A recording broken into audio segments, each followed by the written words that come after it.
JKLH live के साथ मैं हूं मुनज़्ज़ा शाह। न्यूज 18 के group editor in chief Rahul Joshi को दिए गए एक इंटरव्यू में पीएम मोदी ने कहा कि कांग्रेस के मैनिफेस्टो पर मुस्लिम लीग की छाप है। पीएम मोदी ने कहा कि SC/ST रिजर्वेशन पर भी कांग्रेस की तलवार लटकी हुई है। कांग्रेस ओबीसी लोगों का जीना मुश्किल कर देगी। पीएम ने कहा कि क्या उन्हें देश के लोगों को कांग्रेस के मंसूबे से आगाह नहीं करना चाहिए। आपने जो है राजस्थान में एक रैली में एक कांग्रेस के मैनिफेस्टो पर एक डायरेक्ट अटैक किया।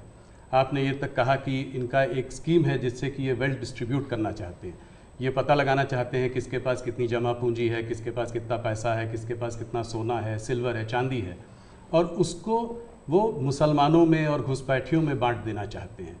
क्या ये थ्रेट इतना रियल है? क्या आपको ऐसा दिखता है? कांग्रेस का जहाँ तक मैनिफेस्टो है, कोई मुझे बताए क्या चुनाव के अंदर पॉलिटिकल पार्टियों के मैनिफेस्टो ये कोई शोपीस के लिए होते हैं क्या? सचमुच में तो मीडिया का काम है कि हर एक पॉलिटिकल पार्टी के मैनिफेस्टो की बारीकी से जांच पड़ताल करे। मैं इंतजार कर रहा था कि मीडिया करे।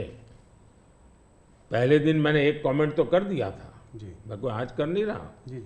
कि भाई मुझे मैनिफेस्टो देख करके लगता है कि इस पर पूरी तरह मुस्लिम लीग की छाप है।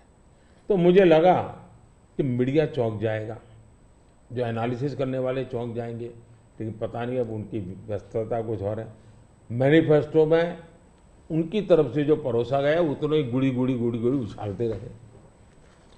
फिर मुझे लगता भी ये तो इकोसिस्टम का बड़ा मिलीबग लगता है। अब मुझे सच्चाई लेकर जाना पड़ेगा। मैंने काफी 10 दिन इंतजार किया कि देश इस मैनिफेस्टो में जो बुराइयां हैं उसको कोई न कोई, क्योंकि निष्पक्ष तरीके से आता है तो अच्छा है। 2006 का एक वीडियो जो वायरल हो रहा है जिसमें मनमोहन सिंह जी ने कहा है कि गरीब मुसलमानों का पहला अधिकार रिसोर्सेज पर है, ये उन्होंने साफ कहा है। आपने उसको मैनिफेस्टो में भी ये बात पॉइंट आउट की है कि ओबीसी रिजर्वेशन का जो है पार्ट लेकर वो मुसलमानों को दे देना चाहेंगे, और 2004 से 2014 के बीच में उन्होंने 4-5 बार ऐसा करने की कोशिश की भी है। अरे भाई, ये तो बड़ा इंटरेस्टिंग सवाल आपने पूछा है। जरा मेरा जवाब लंबा हो जाएगा, लेकिन देश के लिए मुझे बताना पड़ेगा। बताइए। आप कांग्रेस का इतिहास देख लीजिए। 90 के दशक से ये मांग उठी है देश में। समाज का एक बहुत बड़ा तबका है जिसको लगता था कि हमारे लिए कुछ होना चाहिए, उसके लिए आंदोलन हुए हैं। 90 से पहले कांग्रेस ने पूरी तरह इस बात को खारिज कर दिया, उसका विरोध किया, उसको दबाने की कोशिश की है। यानी 90 के पहले का उनका दशक है। फिर उनको जितनी भी कमीशन बने, जितनी कमेटियां बनाई, उसके भी रिपोर्ट्स ओबीसी के विचार के पक्ष में आने लगे। अब उनके सिफारिशों को भी वो नकारते रहे, रिजेक्ट करते रहे, दबाते रहे। 90 के दशक में उनको लगा कि भी अब इसको जरा उनकी वोट बैंक की राजनीति के अनुसार उसको टर्न दिया जाए। उन्होंने पहला पाप किया क्या? 90s के दशक में कर्नाटका में उन्होंने धर्म के आधार पर, आपको याद होगा, कर्नाटका में उन्होंने धर्म के आधार पर मुसलमानों को ओबीसी घोषित कर दिया। यानी देश के ओबीसी को नकारना, उस विचार को दबाना, उस विचार को रिजेक्ट करना, लेकिन राजनीति खातर मुसलमानों को ओबीसी घोषित कर देना। केंद्र से कांग्रेस गई, 2004 तक ये प्लान ठप रहा, उनका इरादा पक्का नहीं हुआ। 2004 में वो फिर आए, तो आते ही आंध्र में मुस्लिम को ओबीसी कोटा ये देना तय कर लिया। मामला कोर्ट में जाके उलझ गया। अब ओबीसी के 27% जो आरक्षण में मिला हुआ है, भारत की संसद ने दिया है, संविधान के मूलभूत भावना के प्रकाश में दिया है। 27% शहद लगाने की उन्होंने तैयारी कर दी, डाका डालने की कोशिश की।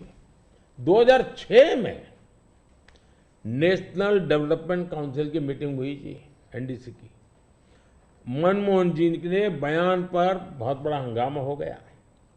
2 साल कांग्रेस पूरी चुप रही। 2009 के घोषणा पत्र में फिर से इसका जिक्र किया। 2011 में कैबिनेट नोट है इसका। 2011 के कैबिनेट नोट में ओबीसी के 27% हिस्सा डाका डाल करके उसमें से मुसलमानों को दे देना उन्होंने तय किया जी। 2012 यूपी चुनाव में भी उन्होंने इसकी एक असफल कोशिश की, फायदा नहीं हुआ।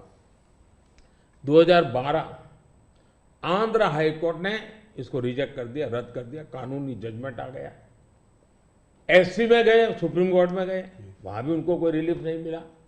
2014 के घोषणा पत्र में भी धर्म के आधार पर आरक्षण की बात कही है, जबकि हिंदुस्तान का संविधान जब बना तब तो कोई आरएसएस वाले, बीजेपी वाले संविधान सभा में नहीं थे। बाबा साहब आम्बेडकर जैसे लोग बैठे थे, पंडित नेहरू जैसे बैठे थे, सरदार वल्लभ भाई बैठे थे, देश के कई महापुरुष बैठे थे। उन सब ने लंबे चिंतन के बाद तय किया था कि भारत जैसे देश में धर्म के आधार पर आरक्षण नहीं दिया जा सकता। 2024 के चुनाव में आप देख रहे हैं उनका मैनिफेस्टो, और मैंने कहा इस पर पूरी तरह मुस्लिम लीग की छाप है, यानी मुस्लिम लीगी नीतियां उन्होंने अपनाना शुरू किया। अब ये जो उन्होंने स्थितियां बनाई हैं, मुझे बताइए कि देश के लोगों को ये जिस प्रकार से संविधान की धज्जियां उड़ा रहे हैं, जिस प्रकार से लोग बाबा साहब आम्बेडकर को अपमानित करते हैं, एससी एसटी के आरक्षण पर भी खतरा, तलवार लटका देते हैं, ओबीसी का तो जीना मुश्किल कर देंगे।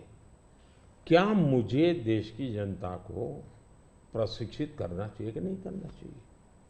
मैं सभी जो भी विद्वान लोग हैं, जो कलम के धनी हैं, जो निष्पक्ष हैं, उनका ये दायित्व बनता है कि ऐसे समय देश को वो एजुकेट करें, सही चीजें बताएं।